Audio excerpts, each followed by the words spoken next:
نحمده ونصلي على رسوله الكريم أما بعد فأعوذ بالله من الشيطان الرجيم بسم الله الرحمن الرحيم وإذ يرفع إبراهيم القواعد من البيت وإسماعيل ربنا تقبل منا إنك أنت السميع العليم صدق الله العظيم. ماشاءاللہ آپ سبھی حضرات آج اس مبارک مجلس کے اندر جمع ہوئے ہیں. یہ مجلس جس کی نسبت اللہ تعالیٰ کے گھر کے ساتھ ہے تو یقین جانیں کہ آج کی مجلس بڑی مبارک مجلس ہے. اور قرآن کریم کی جو آیت میں نے پڑھی ہے اس آیت کے اندر اللہ تعالیٰ نے قرآن کریم کے اندر فرمایا کہ یاد کرو اس وقت کو کہ جب حضرت ابراہیم علیہ السلام اور حضرت اسماعیل علیہ السلام اللہ تعالیٰ کے گھر کی بنیادیں اٹھا رہے تھے, اللہ تعالیٰ کے گھر کو بنا رہے تھے اور ساتھ ساتھ وہ اللہ تعالیٰ سے دعا کر رہے تھے اور کہہ رہے تھے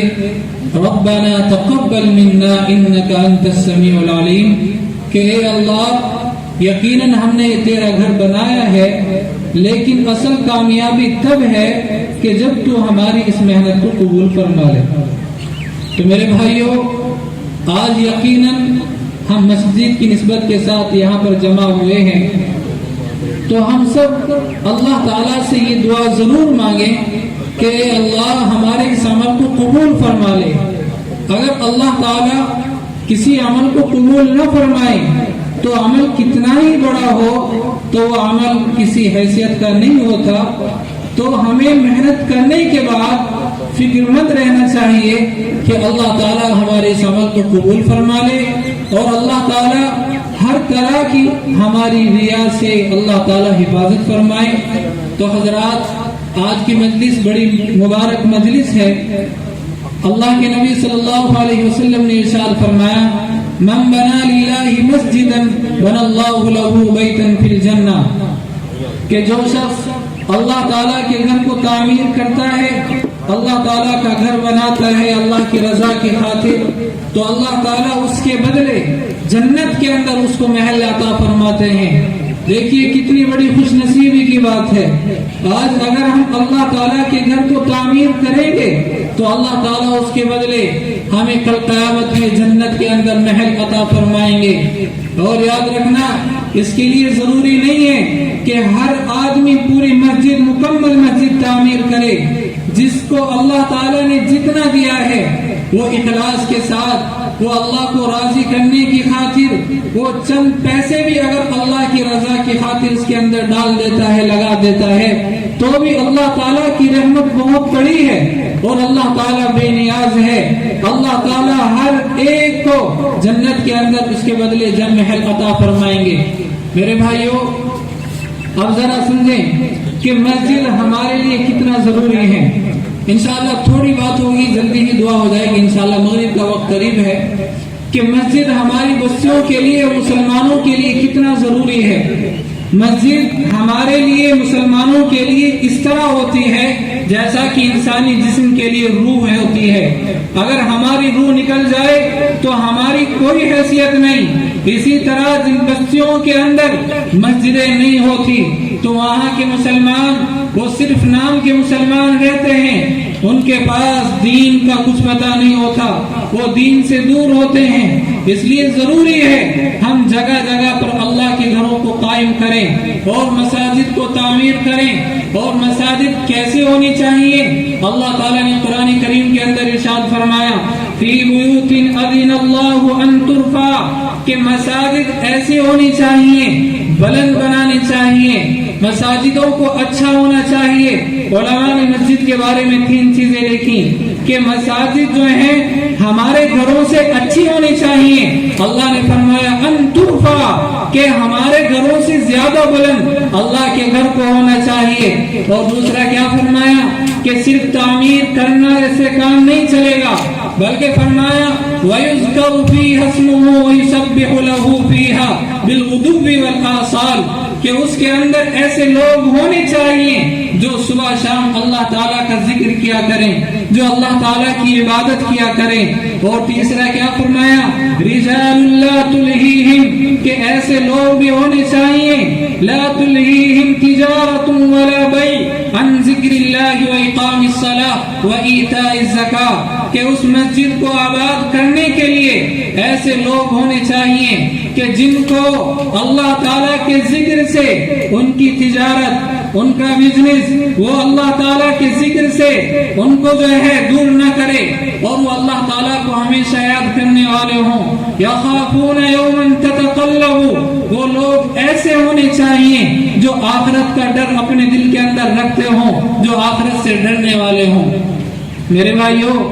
آج جب اگر کہیں پر مساجد کو اچھا بنایا جائے تو بعض حضرات سوال کرتے ہیں کہ مسجدوں کو سادہ رہنا چاہیے، مسجدوں کو عالیشان نہیں ہونا چاہیے۔ یہ سوال حضرت عثمان غنی رضی اللہ تعالیٰ عنہ کے زمانے میں بھی کیا گیا تھا، کیونکہ مسجد نبوی اللہ کے نبی کے زمانے کے اندر چھوٹی تھی، کچی تھی۔ حضرت ابو بکر رضی اللہ عنہ کے زمانے میں تب بھی چھوٹی تھی، حضرت عمر رضی اللہ تعالیٰ عنہ کے زمانے میں بھی چھوٹی تھی، لیکن جب حضرت عثمان رضی اللہ تعالیٰ عنہ کا دور آیا تو انہوں نے مسجد نبوی کو عالیشان بنایا،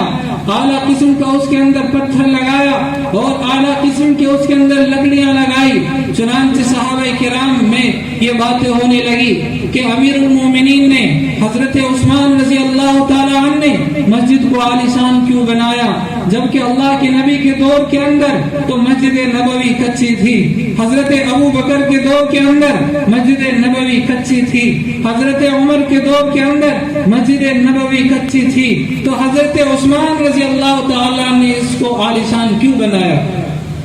جب یہ سوال حضرت عثمان غنی رضی اللہ تعالیٰ عنہ کے سامنے پہنچا تو حضرت عثمان رضی اللہ تعالیٰ عنہ نے جواب دیا کہ اے میرے صحابہ، اے میرے ساتھیوں، بات دراصل ایسی ہے، پہلے تو میں نے اللہ کے نبی کی ایک حدیث سنی ہے، اللہ کے نبی نے فرمایا کہ جو شخص اللہ کے گھر کو بناتا ہے تو اللہ تعالیٰ اس کے بدلے جنت میں محل عطا فرماتا ہے۔ اور دوسری بات یہ سنیں کہ مسجد کو عالیشان کس لیے بنایا گیا کہ دیکھو اللہ کے نبی کا جو دور تھا اس وقت لوگوں کے گھر بھی کچے تھے، اور حضرت ابو بکر رضی اللہ عنہ کا دور تھا تو لوگوں کے گھر بھی کچے تھے، تو مسجد نبوی بھی کچی تھی۔ حضرت عمر کے دور میں لوگوں کے گھر بھی ہلکے تھے تو مسجد نبوی بھی کچی تھی، اور آج کا دور ہے کہ آج کے زمانے میں لوگوں کے گھر تو عالیشان بن گئے، تو میرا دل گوارا نہیں کرتا تھا کہ لوگوں کے گھر تو عالیشان رہے اور اللہ کے گھر ایسا ہی کچا رہے، تو میں نے اس بات کی خاطر میں نے اللہ کے گھر کو بلند بنایا اور اللہ کے گھر کو جو ہے خوبصورت بنانے کی کوشش کی ہے۔ میرے بھائیوں، تو اس لیے ہم یہ فکر نہ کریں کہ مسجد عالیشان نہیں ہونی چاہیے، یقیناً ہماری مساجد عالیشان ہونی چاہیے۔ اور یاد رکھنا،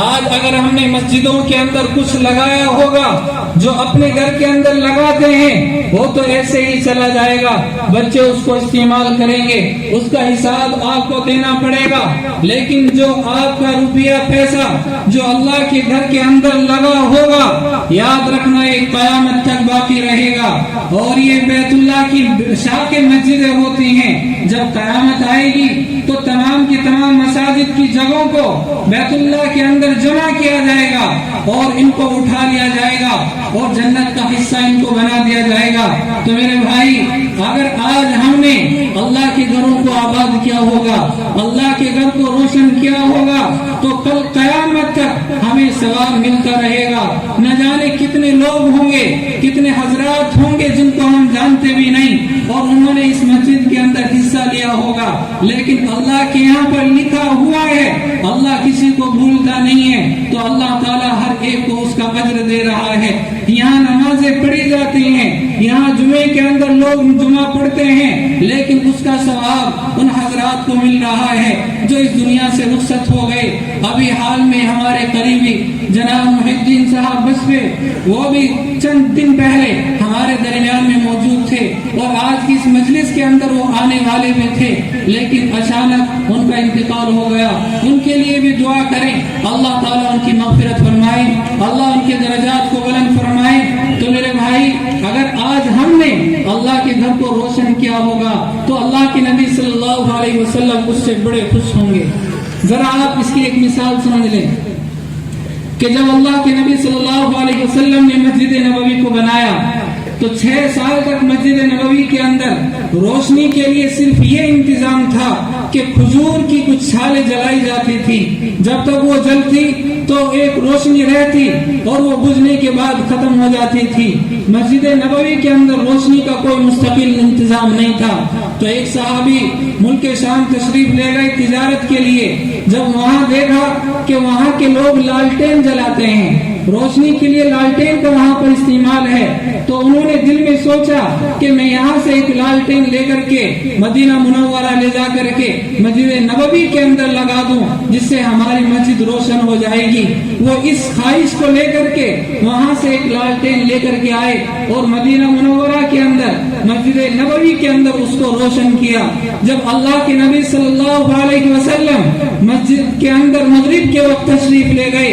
اللہ کے نبی نے مسجد کو روشن دیکھا تو اللہ کے نبی صلی اللہ علیہ وسلم اتنے خوش ہوئے اور خوشی کے اندر اللہ کے نبی نے فرمایا کہ وہ کون شخص ہے کہ جس نے اللہ کے گھر کو روشن کیا ہے؟ تو چنانچہ ایک صحابی کہنے لگے، اے اللہ کے نبی میں نے روشن کیا ہے، میں لالٹین لے کر کے آیا ہوں۔ اللہ کے نبی نے فرمایا تمہارے اس روشن کرنے کی وجہ سے آج مجھے اتنی خوشی ہوئی ہے کہ کاش اگر میری کوئی بیٹی بغیر نکاح کی ہوتی تو اس کو میں تمہارے نکاح کے اندر دے دیتا۔